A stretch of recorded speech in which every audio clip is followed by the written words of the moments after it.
What's going on, guys? JSGC here, and we are here for another Manchester City transfer update. We're following on from yesterday's video, so if you want to go and check it out with all the latest happenings that's been happening with Man City in the transfer world, I'll leave a link to that at the end of the video. But we're going to crack on with this. It's only a short video because there's not much happening in the City world at this moment in time. We're playing tonight against Wolves, and we've not really got anything else happening. So I thought we'll do a transfer update because we're always getting new news every single day, so I'll take you through that. So first up, we're going to start with the ins, and we're going to be talking about what Pep's been saying in a press conference yesterday night, and it's to do with Ruben Neves and Frenkie de Jong a little bit. So we'll start with that. So Pep says that we've got the 8th to 9th highest wage bill out of all the big European clubs, and so he's happy with that. We're not right at the top. We're not having to pay big money, big wages for players. We're actually running at a good price for where, and we're happy at where we are. He said that Manchester City won't be paying big money for players, particularly not holding midfielders, after recently being linked with a £100 million move for Ruben Neves. So a £100 million Ruben Neves will 100% rule that out. I could have told you that anyway. I know for a fact we won't be paying £100 million out for players. We won't be paying £100 million out for players of any position, never mind a holding midfielder.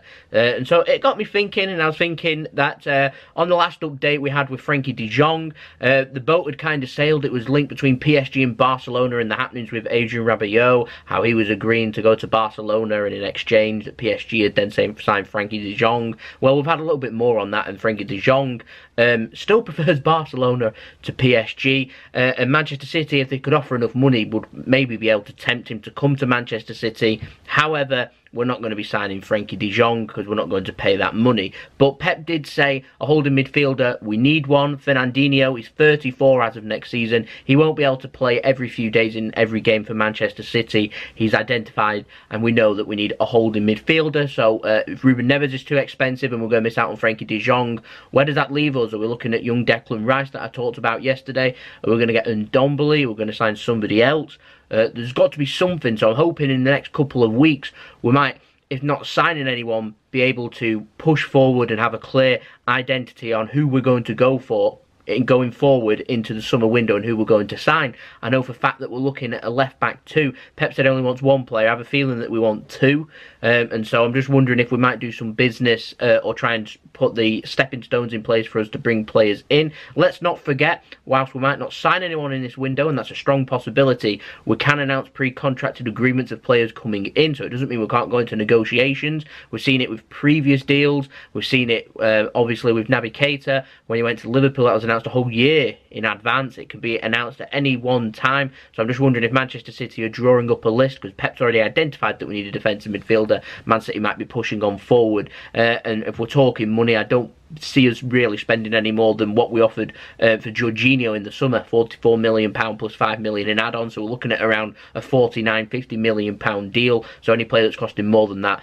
I don't think is an option for us. And Lyon have not shown any interest in selling Ndombele for less than £70 million. De Jong's around £70 million. Neves £100 million. These are out of our price range. We won't pay it. We can afford it. We won't pay it, because if we pay it now, we have to pay it for every player that we sign going forward, and then transfer fees will just go astronomical. It'll be incredibly high, and so we're looking for someone a little bit cheaper, maybe like a raw diamond who we're trying to carve into being a good player. And like I said, a player like Declan Rice's ability that we talked about yesterday might be the way forward for us, but he's got to impress. He's impressed against Arsenal. He's got to carry on from now till the end of the season, and we'll see if Man City push their interest with there. If there's any new names, I'll mention them on another transfer update. So there's the ins. We'll quickly move on to the outs now. I've had a few bits of deals, but these are kind of where Manchester City are going with this. So first up, Welsh youngster and Manchester City youngster Rabbi Matondo. He's rejected a new contract at Manchester City. He wants to leave Manchester City, according to The Sun, and he wants to sign for either a German club. A few German clubs, they're interested in him and are planning to swoop in, so he might be another Manchester City youngster that leaves and heads to Germany. You know, I don't blame these players for doing it. Man City, some of the fans are saying that we're failing the youth and that are not giving them a chance. Thing is, in terms of capabilities and how the Premier League is and the cup competitions are in England, you need a big squad to be able to deal with the long seasons, and so you have to move to get more game time. Some players simply aren't good enough. They won't make it at Manchester City. They need to go to another club and get game time. Some other players are good enough and the sense or ability to go play for another club now rather than waiting, which De Bruyne has done it before. We're seeing Jadon Sancho do it, and we're seeing Tielemans do it. There's loads of players out there in Europe that have moved to clubs, and so a move to Germany where they like to use youth would make sense for him. Now next up, Santos Laguna in Mexico. They want to re-sign Uriel Antuna, 21-year-old Manchester City player. You might be thinking, who on earth's that? Well, he's been on loan at Groningen. He's been released from his loan deal, and so his loan's been cut short, and he wants to return back to Mexico and sign for the club that Man City signed him from. So we'll keep an eye on developments with that. And last but not least, we've also got some news on Zinchenko. He's been doing an interview last night too, and he's been saying that he really likes it at Manchester City. He's really settled, and he's really happy and really loving playing for Manchester City. He wants to win trophies, and overall, he seems like he wants to stay and fight for his place, is what he was getting at. He said Manchester City is a big club. What isn't to like for him? So that sounds to me like he won't be leaving in this window. I wasn't expecting him to leave in this window, but it sounds to me like in the summer when I was expecting him to leave, he probably won't be either. Sounds like he wants to fight for his place, and so I'm just wondering, how could Manchester City utilise Zinchenko? I love Zinchenko. I think he's an absolutely fabulous guy. He does everything for the team. He works hard, he improves, he learns from mistakes, and so I'm just wondering, rather than using him as a third choice left back, could we not put him into a more suitable position for him, somewhere in midfield, somewhere in attack, see what he's capable of? I feel like we've missed the chance to see what he could do in attack, give him pre-season and play him in attack, see how he does. I just feel like he's a bit wasted as being our third choice left back, and so he needs to push on with his career, and if he wants to push on at Manchester City, then I feel like he needs to play in a more familiar role, and we'll end up seeing the capabilities of what Zinchenko is capable of, because he isn't a defensive player after all, but he improves the squad happiness and harmony, and so in my opinion there's no price on being able to do that. He's always smiling, and like I said, he's such a hard working person that's always looking to do more and more and more,